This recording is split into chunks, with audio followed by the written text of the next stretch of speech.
Pour en revenir donc, à John Kennedy, à notre cher, JFK, enfin feu, JFK, il y a différentes pistes et j'aimerais, qu'on puisse se rappeler un petit peu, rapidement, quelles sont, les différentes pistes et surtout la piste officielle, rappeler ce qu'elle est et pourquoi elle est extrêmement bancale avant qu'on en arrive à l'actualité parce que, nous avons eu la déclassification des déclassifications plutôt, parce que tout n'est pas forcément sorti sur l'affaire Kennedy. Et nous avons des éléments intéressants qui permettent de renforcer une piste, parce que je le rappelle, officiellement, il n'y a aucun lien avec un certain État.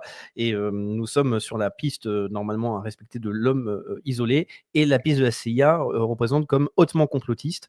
Mais déjà, nous rappeler donc, la théorie autour de Lee Harvey Oswald, ce qu'elle est exactement, cette théorie, et pourquoi elle ne tient pas. Oui, bon, alors tout ça, c'est très connu et puis aujourd'hui, même par beaucoup on dit que 70% des Américains ne croient plus à la thèse officielle parce que les éléments qui la contredisent sont tellement nombreux. On ne peut pas y passer trop de temps là. On va simplement dire que du point de vue balistique, déjà, ça fonctionne pas. Lee Harvey Oswald, qui est censé avoir tiré 3 balles, dont une s'est retrouvée dans le bitume. L'autre a traversé la gorge de Kennedy, soit par devant, soit par derrière, et puis une troisième a fait éclater son crâne, comme on le voit sur le film d'Abraham Zapruder. Et ce film d'Abraham Zapruder est sans doute la preuve la plus visible que la thèse officielle est fausse, parce que Lee Harvey Oswald était derrière Kennedy, et on voit très clairement la tête de Kennedy est projetée vers l'arrière. Malgré que le film lui-même a été retouché, à l'époque, ils ne pouvaient pas retoucher ça suffisamment pour cacher le fait que la tête de Kennedy a été projetée vers l'arrière. C'est pour ça que ce film n'a été connu des Américains. Il a été diffusé à la télévision en 75. Avant, les Américains n'avaient pas vu ça. Donc, ils n'avaient aucune raison de ne pas trop croire à la thèse officielle. Mais en gros, on va dire que c'est ça l'élément, je pense, majeur. Ces images du film de Zapruder passent partout. On les voit sur YouTube, avec Internet. On envoie des analyses image par image, on envoie des analyses stabilisées, donc il n'y a aucun doute sur le fait que la tête de Kennedy, la balle mortelle est venue d'en face. Voilà, en gros, on peut dire ça. Après, il y a d'autres détails qu'on pourrait évoquer, mais je pense que ça suffit pour Mmh. dire que tout simplement, Lee Harvey Oswald n'était pas en mesure de tirer la balle mortelle. Il a peut-être Et il y a un tiré, il a détail. peut-être pas tiré, il était peut-être voilà. Après, il y a d'autres. Et il y a un détail tout simple autour de Lee Harvey Oswald qui permet de voir un petit fil sur lequel on peut commencer à tirer pour avoir une piste intéressante. C'est la personne qui a tué Lee Harvey Oswald. Parce qu'il faut rappeler que Lee Harvey Oswald, l'homme solitaire, donc s'est fait également lui aussi assassiner. Et donc, même si des personnes le savent peut-être déjà, c'est quand même bien de le rappeler parce que là, on va poser les bases de la piste solide et beaucoup trop peu énoncée et élaborée. Là, on va découvrir le personnage de Jack Ruby. Et là, on commence à mettre un pied dans un autre univers, un autre monde magnifique, Oui. que je te laisse donc détailler, Laurent. Oui, ben, c'est bien de commencer par Jack Ruby. Moi, je pense que à partir du moment où on a compris que Lee Harvey Oswald n'est pas le tireur, on devrait s'intéresser à celui qui a éliminé Lee Harvey Oswald pour empêcher qu'il y ait un procès. Parce que du coup, si Lee Harvey Oswald, puisque il a été arrêté, probablement dans le scénario, il devait être tué lors de son arrestation, parce qu'il était armé, bon, mais finalement, il a été arrêté. Bon, alors là, pas de peau, il fallait qu'il y ait un procès. Et donc, on a demandé à ce brave Jack Ruby d'aller régler le problème. Donc, Jack Ruby était, quand on lit les livres les plus connus sur l'assassinat de Kennedy, on nous dit que Jack Ruby était un gangster de Chicago. Bon, c'est pas faux, mais il y a plusieurs mafias aux États-Unis à l'époque et il fait pas partie de la mafia sicilienne. Et son vrai nom, c'est Jacob Rubinstein.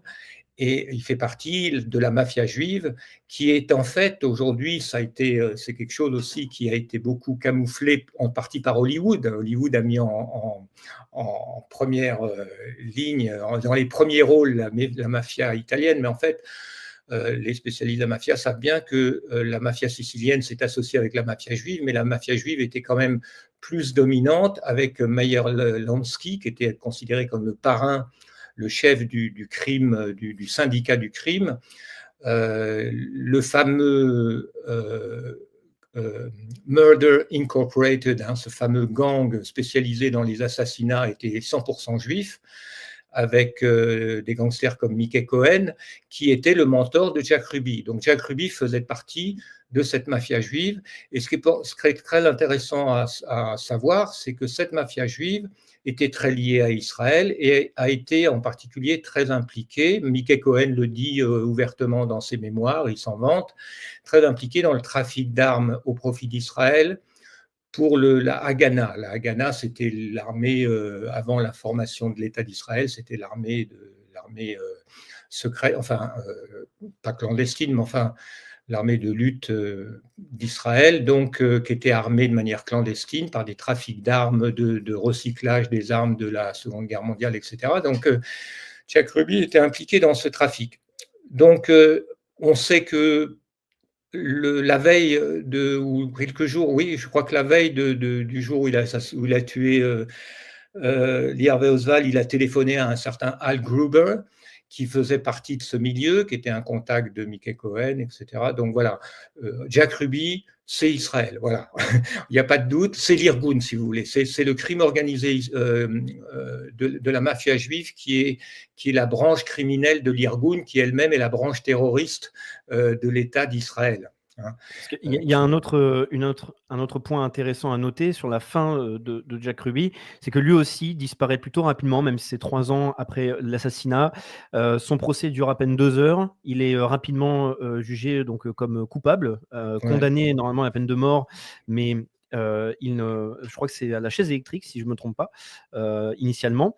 La commission Warren a décidé, qui a permis de présenter une version officielle donc, de l'assassinat des Kennedy, ne s'est pas intéressé à certains détails comme des dépôts en milliers de dollars qu'il a pu faire, etc. Et il est mort d'embolie pulmonaire, de cancer, etc. Et au procès, qui a duré à peine 2 heures, il n'était pas présent et il ne s'est pas exprimé. Voilà. Donc c'est le petit détail qui permet aussi de dire, bon, oui, voilà, on s'est bien occupé de Jack Ruby rapidement, donc on va pouvoir le mettre après de côté. Et cela dit, on a juste quelques propos intéressants de sa part. On sait de la part de son avocat qui a écrit ses mémoires et qui le dit dans ses mémoires qu'il lui aurait dit que j'ai fait ça pour les Juifs. Alors ce qui est intéressant, c'est que officiellement, lors de son procès, Jack Ruby a dit j'ai fait ça pour pas qu'il y ait un procès. Ah ouais, c'est intéressant. Et pourquoi il ne fallait pas qu'il y ait un procès? Ça aurait embarrassé Jacqueline Kennedy. Donc, il a fait croire, enfin, il a présenté ça comme sa motivation. Il ne voulait pas que Jacqueline Kennedy subisse ce traumatisme d'un procès. Donc, voilà. Ce qui n'a pas de sens. Mais à son avocat et à son rabbin, il a fait cette confession qu'il a fait. Alors, bon, c'était un personnage un peu trouble, puis forcément un peu traumatisé aussi par ce qu'on lui a fait faire, parce qu'il pensait probablement, on lui a fait croire qu'il sortirait de prison rapidement et qu'il serait même présenté comme un héros, puisqu'il aurait assassiné l'assassin de John Kennedy, donc il serait pardonné, etc. Il attendait que Johnson le pardonne, en fait. Et ouais, enfin bref, voilà, on peut passer à autre chose.